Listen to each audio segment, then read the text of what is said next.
I got freeze-dried space ice cream, and I was like, "Okay, I'm gonna be an astronaut, and this is what I'm gonna do with my life." So I think I fell in love with science for the snacks. Flying Solo with Brittany Ross.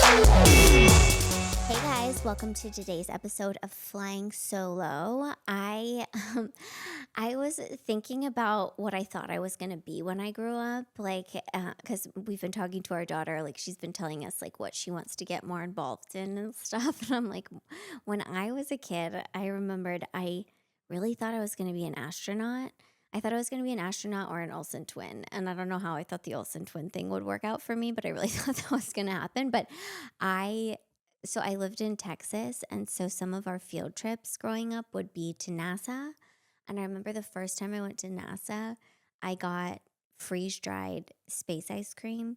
And I was like, okay, I'm going to be an astronaut, and this is what I'm going to do with my life. So I think I fell in love with science for the snacks. And, but I felt like hard in love with science. I started doing all my projects about like the solar system. I was obsessed with Saturn, obviously, because it was like the most glamorous one. And I I was just like writing papers about Saturn. I really thought I would be an astronaut. I remember one time we went to visit NASA with my family, and they had this room at NASA where you could experience zero gravity. And my sister and I went in, and they would hook you up to like a bungee thing, and you could kind of like bounce, but we weren't big enough. So they kept having to run in the room and like pull our legs down to get us to like bounce because we were just like hanging in the middle of the air.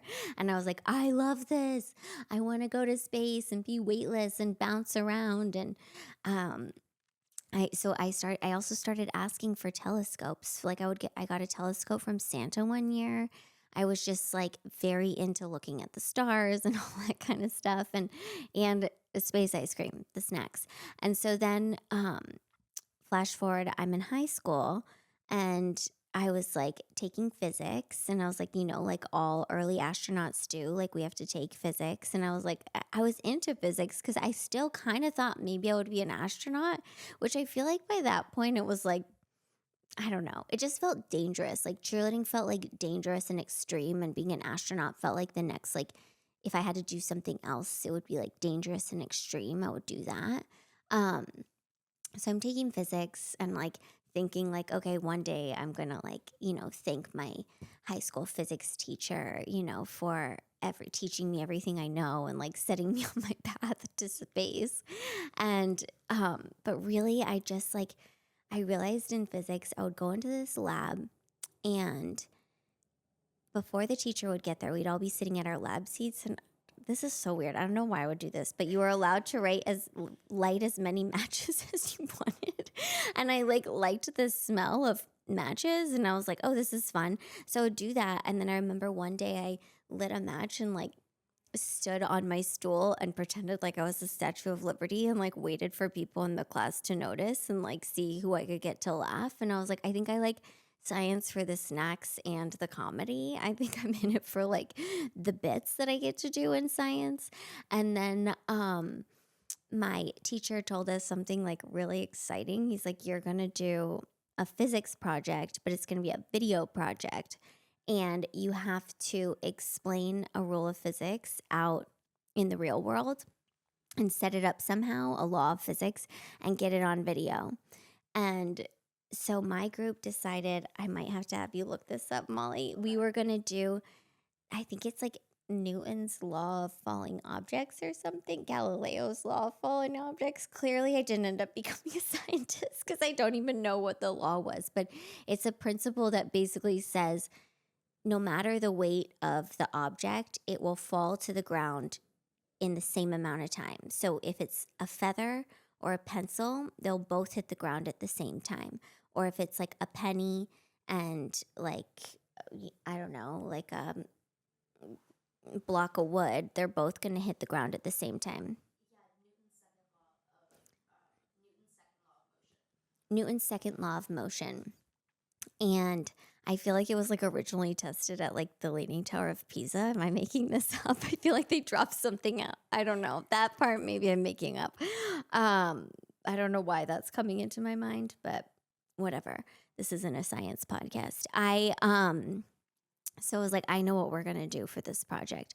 So I was a cheerleader, and I had a trampoline in my backyard. And at this point, I lived in Buffalo Grove, Illinois, a suburb of Chicago, and it's winter. And we, of course, I think we were juniors in high school, saved our project until the night before to film. So my science partners come over, and we had this whole plan.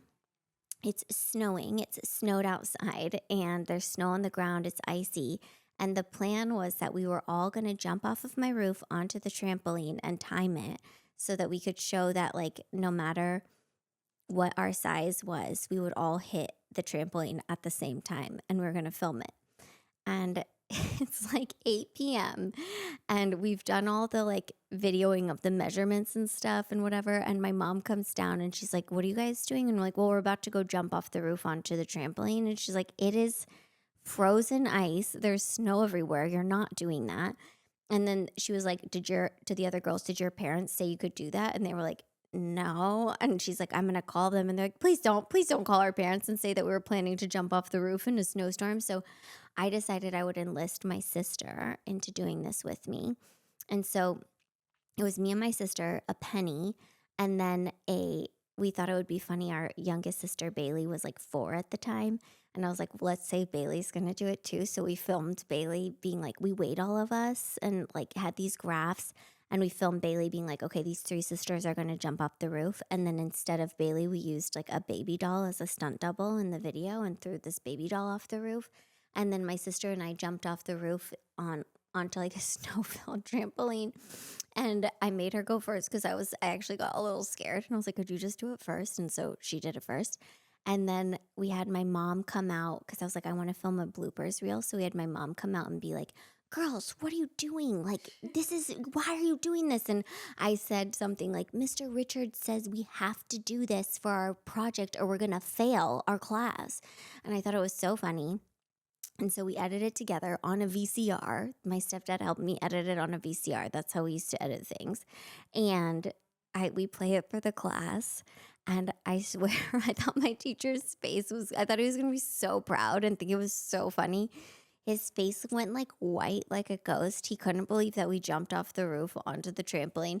And he really didn't like my mom's bloopers of saying that, where I said that he said we had to do this or we were going to fail.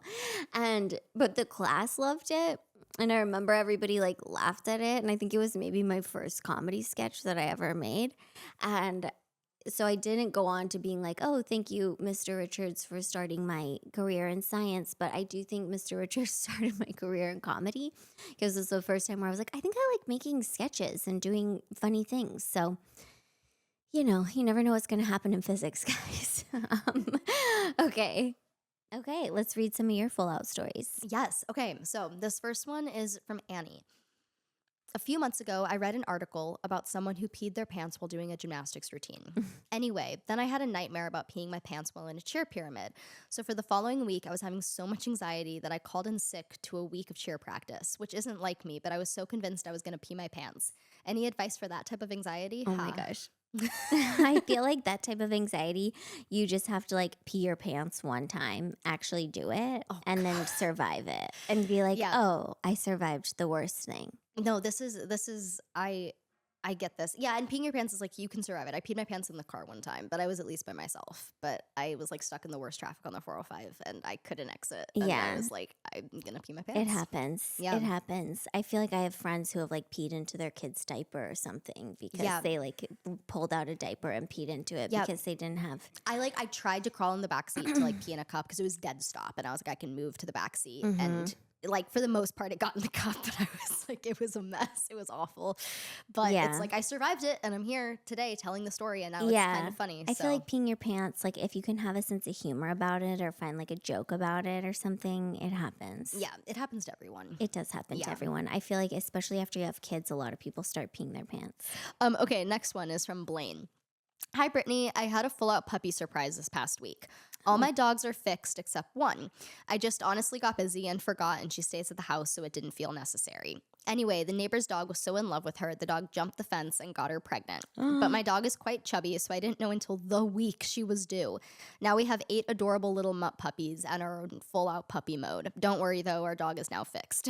Oh my gosh. It's like I didn't know I was pregnant puppy. Like dog Yes. episodes. Yes. Wow. Yeah. Okay. This dog jumped the fence and got her pregnant. Yeah, that's crazy. Yeah, and now they have puppies. That's cute. I mean, yeah, I don't know. I mean, to just like walk in and see a bunch of puppies, I feel like would be so. Well, they said, I didn't know until the week she was due. Oh, okay, So they okay. found out. Yeah, but then like it was last minute.